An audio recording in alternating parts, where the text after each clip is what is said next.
Hey man, what's going on?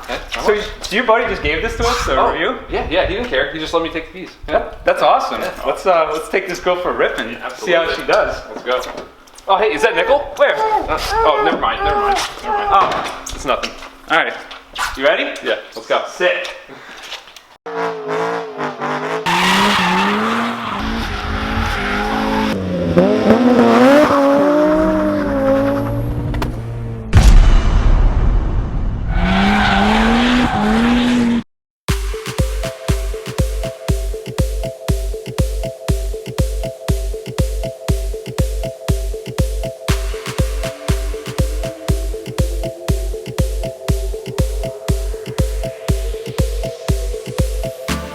Hi, my name is John Casilla. I'm the owner of this 2015 Mitsubishi Lancer Evolution 10 GSR model. The reason why I bought this car, I've been a huge fan of rally cars since I was a little kid. I tried to get into a WRX, but I am Puerto Rican, so I'm going to be born with bad credit. So I tried to get into a WRX, got declined for the loan, and then I ended up with this monster of a car. So. Future plans right now that I have for the Evo 10 is definitely get an exhaust, definitely get more horsepower out of her.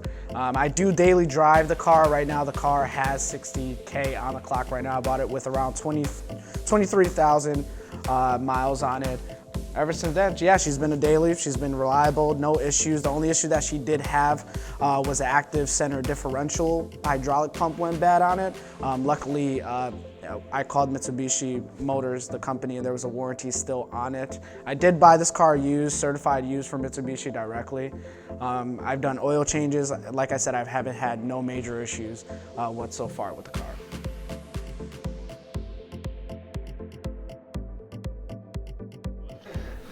So here we are underneath the 2015 60,000 mile example Mitsubishi Evolution 10.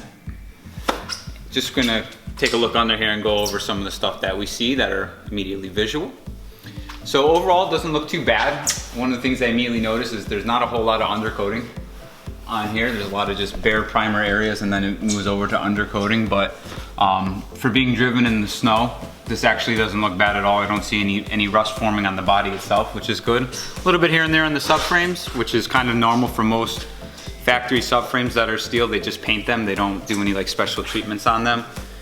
I like that Mitsubishi used aluminum control arms, which this is usually representative of a little bit more of a higher end flagship model, RX-8, RX-7, FD RX-7, they used aluminum control arms. Cars like S2000 uses steel, which is kind of surprising, but they do. It's a McPherson strut. Not too much to say anything about McPherson strut. It's been the same for a very long time, but we'll move down the exhaust. There's a big cat. There is a resonator, followed by a big oval muffler. The car does make some noise for having this as a stock exhaust system. So again, Mitsubishi probably just didn't put a lot of muffler packing in there because they wanted it to sound more sports car-like. The drive shaft is 3-piece, which is interesting. There's no center differential. The diff and everything for the transmission in the front, I think that's where all the controls happen for the drive modes. Rear differential. Axles are very skinny, which I was kind of surprised to see this as well. I think Miata axles are actually thicker than that. But the rear, it looks like Mitsubishi tried to,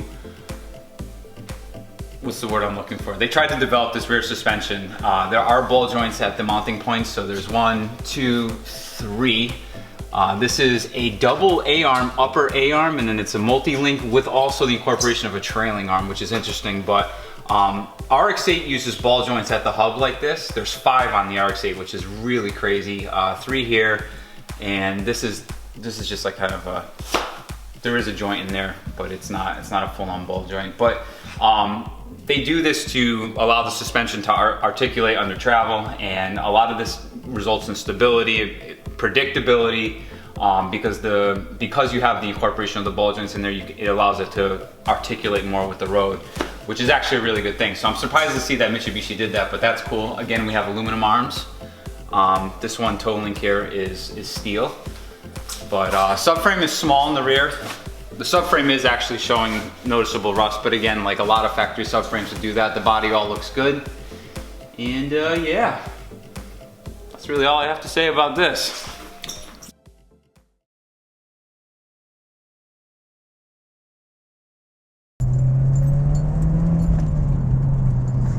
What is up, guys? We are out here today in a 2015 Mitsubishi Lancer Evolution 10. Man, that's a mouthful to say, isn't it? So I've not driven an Evo 10 before. We are just getting over a light snowstorm here in New England. So the roads are a little bit not ideal for doing a review, but since this is an all-wheel drive rally legend with roots in the rally world, this is a great day to kind of test a car like this. I've driven Evo 9s and Evo 8s a little bit, but not the 10. So right out of the gate, I can feel, comparing to the previous years, I can feel the difference in the weight. This does feel like a heavier car, although Mitsubishi really tried to set this up. It feels like the drive like it's not a heavy car. You could feel that the steering effort is very light. There's a lot of assist from the power steering rack. These roads are very bumpy here, so as I'm going over it, I feel plenty of feedback still through the steering wheel, and it does a pretty good job for soaking up bumps. The right is firm, but it feels very composed, like a sports car. It feels like a proper sports sedan. Shifting action, nice, direct, not too much slop in between the gates. Turbo comes on pretty good at lower RPM. Doesn't feel like a very peak power band car. Like, it feels like it's got good pull all around. Cabin's a nice place to be. They definitely did a nicer job on the interior of this car versus the previous years. Made it a little bit more pleasant. The materials look nicer. Looks a little bit more higher end. I like the layout of the Evo 8 and Evo 9s. It is a little chintzy looking, some of the materials, but like the overall layout is very like driver centric. Fits like the Japanese car, late 90s, early 2000 era styling, which I like about that. This looks definitely a little bit more like a modern car. One of the things I do notice is that the clutch pedal has a lot of travel. I'm coming up very high with my left foot, which I'm sitting pretty far back because of that. A little bit farther back than I normally would. But yeah, the clutch pedal, very long travel. Brake and gas they're spaced appropriately apart. I can heel toe on this, not too bad. So while we're here, we're just gonna go ahead and give her a little launch, all-wheel drive. A little judder. Right up to 7,000 RPM. Not too bad. You can really feel where the power band starts to taper off. I would say about 6,500 is where the turbo feels like it starts to run out of breath. Again, this is a completely stock example, so opening up the exhaust a little bit would probably improve top end power. I mean, he's still got the factory catalytic converter on it, which definitely, you know, cats and turbo cars, we all know how that goes, let's be honest here. I'm actually surprised how stiff the suspension is for a factory car. It's pretty stiff. The shock valving is aggressive. I don't know what the spring rates are. It's hard to tell because it is wet out and I think we're on an all-season tire here, so it's not like there's much to really hold the road and to induce any body roll in it, but it is relatively stiff for at least what's on here right now. Which is fine. I'm not saying that in a bad way. It's just noticeable. Okay, so we got everything off here. We're gonna put this thing through its paces a little bit. Just a little understeer, and then it bites. I'm gonna short shift a little bit just because it is very wet and slippery out, and we got some snow on the road here. So we got to be careful on our braking zones here. Coming in, a little bit of push. It wants initial understeer on turning. Understeer. I'm in third gear, feeding in throttle. I get a little bit of rotation. But, yep, understeer, which is typical. We looked up the driveline. It's a 50-50 split in this car. So it's going to be really hard to get good rotation out of it with its all-wheel drive layout. Understeer.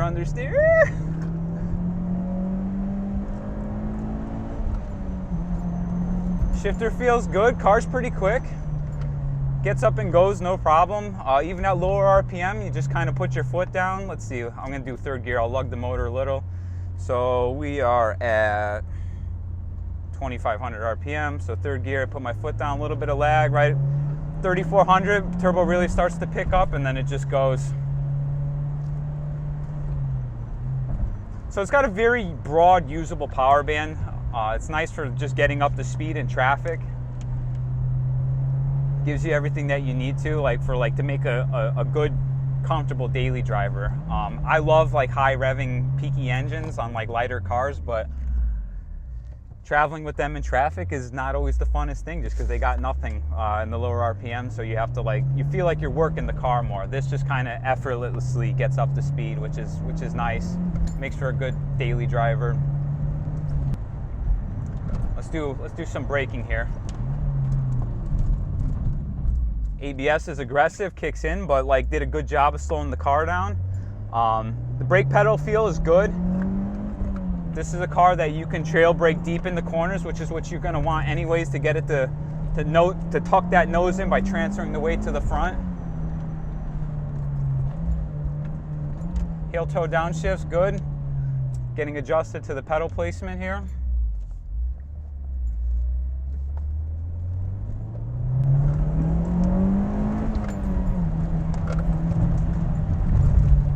Ooh, rotates on brakes, nice actually. Ooh. We got to be careful. It is like we're going in between wet and snow, which is like a scary transition because the grip levels are constantly changing. I think I'm going to try to redeem my launch here before, because I really bogged a lot.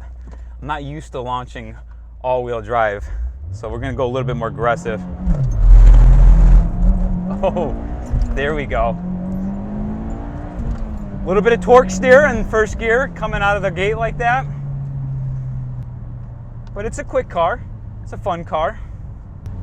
And I will say this, given the weight of it, it still feels like it has decent nimbleness to it. Just looking at the way the suspension was designed and what Mitsubishi did in the rear, they put some effort into this car to make it drive well. I think Evos are always known for having good handling. They do understeer a little bit more than what I would prefer. I know with a little suspension tuning, you can drastically change that. Again, this is an all stock example.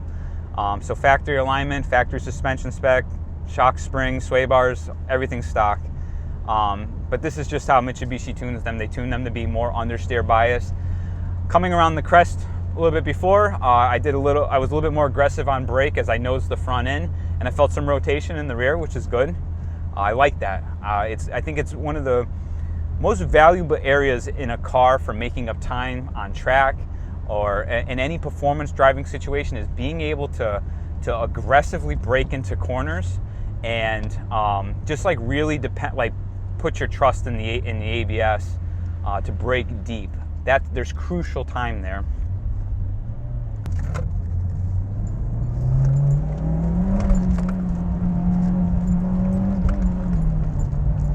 Understeer. Understeer.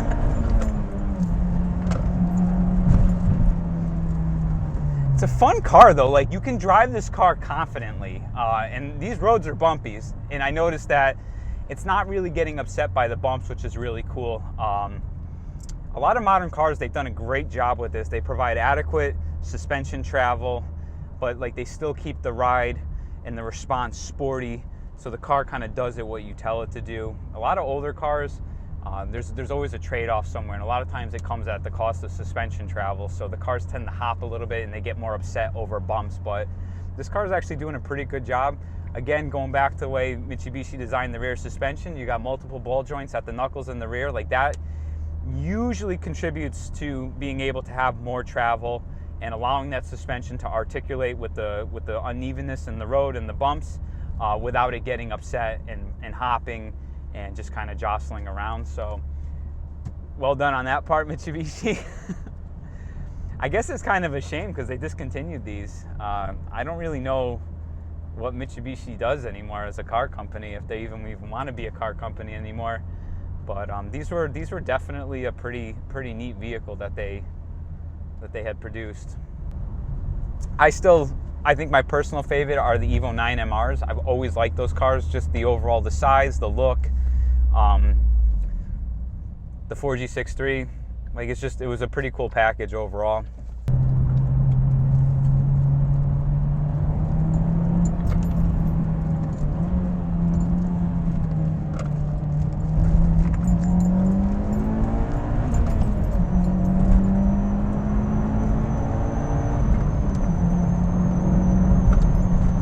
So you could kind of feel where, like, again, you could feel where power starts to drop off, but I mean, the car pulls really good. This is the all aluminum. I believe they call this the Myvec. This is their Myvec engine. Feels good. Feels stout, especially for being all stock. It's a fast car.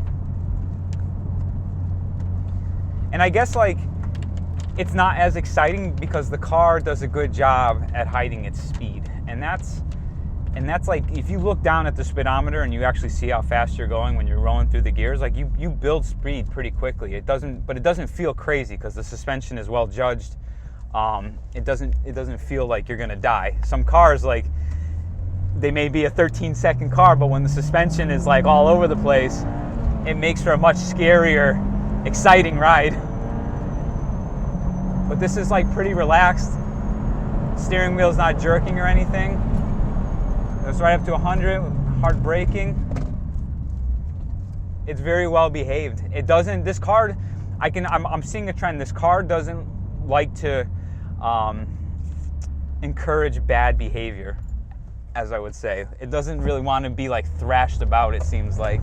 It wants to just kind of be flat and as little drama as possible.